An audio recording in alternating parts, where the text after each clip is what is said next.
Hey guys, welcome to Lola's Kitchenette. I'm Chef Lola, and on this channel, I help people improve their cooking skills. On today's episode, we're making bolognese. So what you're gonna need is onions, garlic, shallot optional, carrots, I have about three sticks of celery, 4 tomatoes, tomato paste, fresh herbs, whole milk or heavy cream, and some kind of dry white wine. And we'll get into more of the details of the ingredients in a little bit. But first things first, I'm gonna get these vegetables chopped up. We're gonna get them nice and translucent, browned in this pan. So let's get started on that. And for this recipe, I'm actually going to immersion blend this at the end.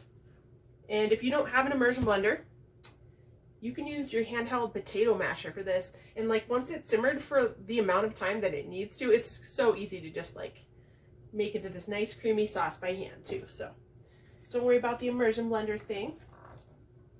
Yeah, I'm just gonna, and that's also the reason I'm not going to go all crazy with mincing these vegetables. I'm gonna cut them into like, you know, small pieces, but I'm not gonna mince the heck out of them right now because we're gonna finish it off with the masher or the immersion blender at the end. So with my 4 carrots, cut them in half again, cut into quarters, and we're just gonna make it like something that's going to break down during the simmering process. I'm gonna set all this to the side. So bolognese today, guys. I'm super excited for this one. My younger brother asked for this specifically, but this is one of those really hearty, classic Italian comfort foods from Bolognese, Italy. And it's just a really nice meat sauce. And since we're doing comfort foods, I thought this is like the perfect addition. Thanks, Micah, for the idea. And we're just gonna get all this in the pot, get a little browned. I would usually use pancetta in this recipe, but I wasn't able to find that at any grocery or deli in town right now. So must not be a big seller around here. But you could use bacon also, or you know, some other fatty pork product along those lines. But yeah, if we were using pancetta, I usually at the deli, I'll ask them for a 1/2 inch thick piece of pancetta, and I'll just dice it up, I'll brown it, and then I'll put the veg in next into that like little bit of grease that's coming out, that awesome tasting pancetta oils. So, but yeah, since we don't have that, we're gonna start with our veg, and we're gonna put olive oil in our pot over medium-high heat, get a little color on our veg, get it nice and soft, and then we'll add our meat.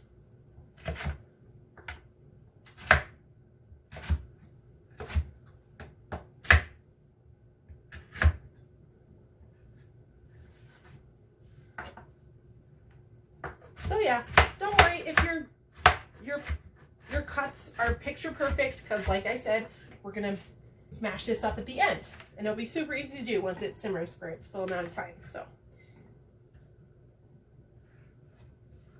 we just had 4 carrots, 4 sticks of celery, 4 tomatoes, an onion, 3 cloves of garlic, an optional shallot. I like to put shallots in it because it kind of gives it a little more depth, get that subtle sweetness from it. There's the carrots. Moving on to our celery, and I'm just going to split this down the middle and chop it up.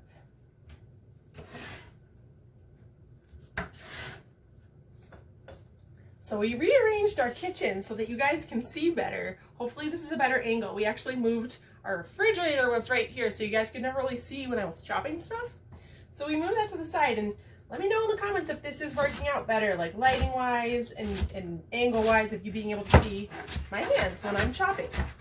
Because I really do want to teach you guys like all the techniques that I know. That's what we do on this channel.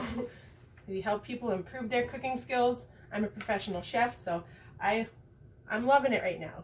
I'm stuck at home because of coronavirus, and this is what we're doing. This is our new mission. Hopefully help out some people that are cooking at home, that haven't done a lot of home cooking in a while. So And that's why we started with, you know, our comfort foods and some really basic classic recipes to help you guys out. So let me know what you think. And please comment. And I love reading the comments, and I always respond, and I love any ideas you guys have for future videos.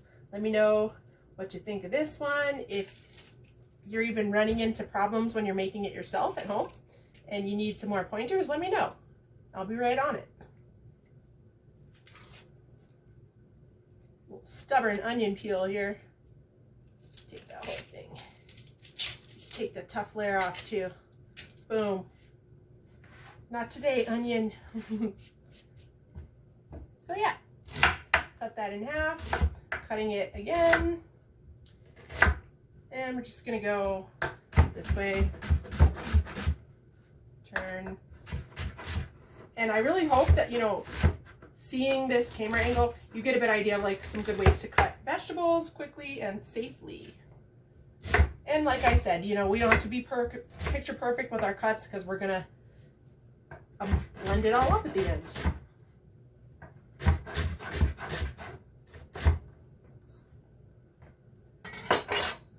So, got our onions, carrots, and celery. Get this little bit of onion skin out of there. Go ahead, get onions in with that. And I'm going to go ahead and turn on our pot where we're going to be cooking this whole thing. Get some oil in there. Run this on medium-high heat. Throw a nice little bath of oil in there. Ooh, getting a little light there. Don't worry, guys. I have this like phobia of running out of olive oil, so I buy some every time I go to the store. I have 2 more things of olive oil in the cupboard, and I don't know what it is with like this apocalypse shopping stuff. Not going to the store as often, I'm like terrified of running out of olive oil. So let me know if there's like a name for that phobia, if that's like a real phobia or something. Let me know in the comments if that's like a thing. So I finished cutting up all our aromatics, our celery, carrots, onions, and I smashed and peeled 4 cloves of garlic. I left just intact since we're going to blend at the end, and I got a shallot in there, just cut into quarters. So I'm just going to put this in our olive oil over medium-high heat until it gets a nice little bit of color on it, and we'll be back in a minute to show you what it looks like. All right, so we got all our veg into our olive oil, got it nice and softened up, and now it's time to add the meat. Of course, I put, you know, a generous grind of salt and pepper in there. Just wanted it to get a little color on it, get softened, and we're going to throw all our meat in there and let it get a little bit of color also. So I have a pound of ground beef, which you can do this all beef if that's all you have available. But it's really good, like traditionally has pancetta, veal, pork, like usually 3 different meats. Today we're doing pork, beef, and chicken. And like I said again, don't forget that if you were using the pancetta, you would throw your veg right into that. You would put the pancetta in first, brown it, and then put your meat in after, or your vegetable in after. I'm putting this whole chicken breast in there. This will be falling apart to the touch by the time this is all done simmering. So we'll be able to mash it up, immersion blend it, whatever. We'll get that in there. Yeah, and we're just going to give it a little bit of color. And then we're going to deglaze with wine, and then we'll deglaze again with milk once the wine's cooked up. So yeah, right now, I'm just going to chop up the meat, get it nice and ground up, and get it all nice and brown. And while this is starting to get a little bit of color, I'm going to chop up our 4 tomatoes, which I have 4 tomatoes. Like I said, you don't have to worry about your cuts being perfect because of what we're going to do at the end is mash it up. These I cut because there was a couple soft spots, so I cut a couple spots off them. So I'm using 4. We also have tomato paste, but that will go in at the end, or closer to the end. So yeah, just want to show you if you're not comfortable. Also, you could reference the aioli video or the pomodoro video, or basically any aioli videos if you're uncomfortable with garlic. Like all I did with our 4 cloves of garlic was smash it and take off the husk, because that's going to just disappear into our nice simmering emulsion, and at the end it'll all be blended perfectly. So just coarsely chopping tomatoes, throw them in the bowl.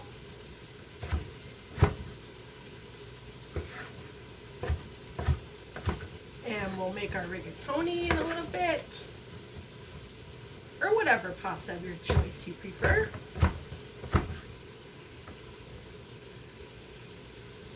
So, oh, that was a soft one. But yeah, other than the length that it takes to simmer, this is like, you know, a really quick and easy thing to assemble. So, if you're pressed for time, you can still do bolo, have it on the back burner. And yeah, that's it. We're just coarsely chopping tomatoes, plus 4.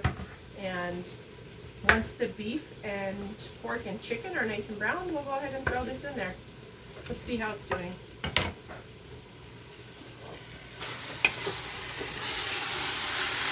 We're still a little bit of a ways out. The reason we're going to wait is we don't want to introduce any moisture to prevent this from browning. So we'll see in a minute when we got this nice and browned. All right, so we got a nice bit of color on our meats. And of course, you know, I added salt and pepper. And I started occasionally making sure it didn't stick to the bottom and broke up the bigger chunks of meat. So now, what we're going to do is we're going to deglaze with a dry white wine, which I'm using Chardonnay. You could use Sauvignon Blanc, Pinot Grigio, just something dry and not sweet. So we're going to deglaze with white wine. And we're going to scrape all that goodness up in nice little brown bits. And we're going to let the wine cook off. And then we're going to do the same thing with our milk. So yeah, scrape those bits off the bottom. And then we're just going to return it to its simmer to cook off the wine. Alright, so we deglazed our meat with our dry white wine and cooked it off. And now it's time to do the same with milk. I am using whole milk. You could use 2% milk and a pat of butter. You could use a splash of heavy cream, whatever you got. It's supposed to be a background creaminess, not a milk sauce or a cream sauce. So keep that in mind. And once again, we're deglazing again. We're going to cook the milk off. And then we'll get the final ingredients in the pot and it'll be time for it to simmer for a little while. So I'll be back in a minute. Okay, so we deglazed with wine, we cooked it off, we deglazed with milk, cooked the milk off, and as you can see, the garlic and shallots that we left whole in there, or the shallot was just cut into quarters, are all but gone at this point. So you're not going to worry about immersion blending it if you're simmering it for this long. And also, the chicken is broken down just from me stirring it, and I've stirred it occasionally just to make sure it's not sticking to the bottom. But yeah, the chicken's already breaking down. And now it's time to add the rest of the ingredients to this Bolognese. So I got some parsley. Use whatever herbs you like. And put some parsley, pull the stems off. Some basil. And some oregano. Pull this in there. Just rip it up a little bit. This off the stem. Oops.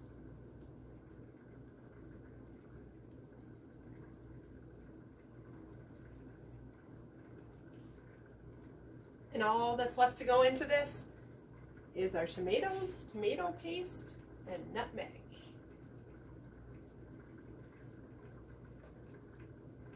Man, this oregano smells awesome. I wish you guys were here in my tiny kitchen. There's that. We're doing like 1/8 of a teaspoon of nutmeg, just a little bit. And I just poured it in my hand so you can see. You don't really even taste the nutmeg, but it really adds a nice addition to that meat sauce we're making. Get our 4 tomatoes in there.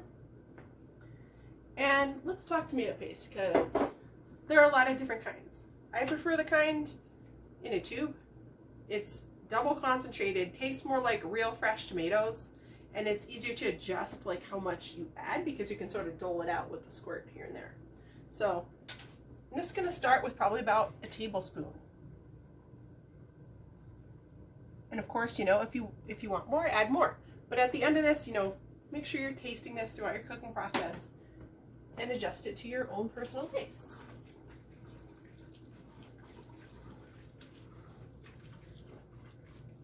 And I got some rigatoni over here. We're gonna be serving this on rigatoni. I got some fresh grated Parmesan and Pecorino mixed together over there. And yeah, it's time for this to go for its final simmer until these tomatoes are nice and broken down, and we'll be good to go. So we'll see you guys in a little bit. So we have reached the final stage of our simmering process. Our tomatoes broke down, no masher or immersion blender necessary. The chicken also, I was able to just, as I stirred intermittently over the course of its 3-hour total simmering time, just broke down. The chicken broke down perfectly just using a wooden spoon, just kind of mashing against the side of the pot. And yeah, we're done. That's it. I tasted it, added a little salt and pepper. Other than that, we're good. And I just wanted to say that, like, Bolognese is a meat sauce with a background of some tomatoes in it. It's not a tomato sauce with meat in it, okay? So that's why we use, like, you know, just our few fresh tomatoes and a little bit of tomato paste, and that was good to go right there. So let's go ahead and got some rigatoni I cooked. If you need help with that, reference some of my other videos, like the carbonara video, or wait, not the carbonara video, but like the mac and cheese video, the chicken soup video. Those all have good pointers for cooking a perfect pasta. The reason I say that is a carbonara is like a little bit different of a cooking process, where you take it off 2 minutes early and use the starchy water, like an inch of starchy water, to like finish your pasta, tossing it in. That's what makes carbonara sauce set. So, rigatoni, we love rigatoni. And we didn't have to immersion blend or mash. Just gonna get in here for our nice bolognese.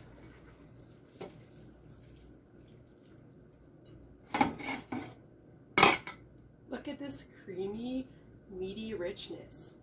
Like, that's amazing right there. And we simmered it for almost 3 hours, and everything broke down just absolutely amazingly. Textbook. So stay tuned, guys. This is an absolutely amazing Italian comfort food. And next we're going to be doing the ultimate Italian sub. It's going to be for my brother. And we're also doing risotto, chimichurri. So stay tuned, and thank you for joining me in my tiny kitchen. Peace out. It's Lala.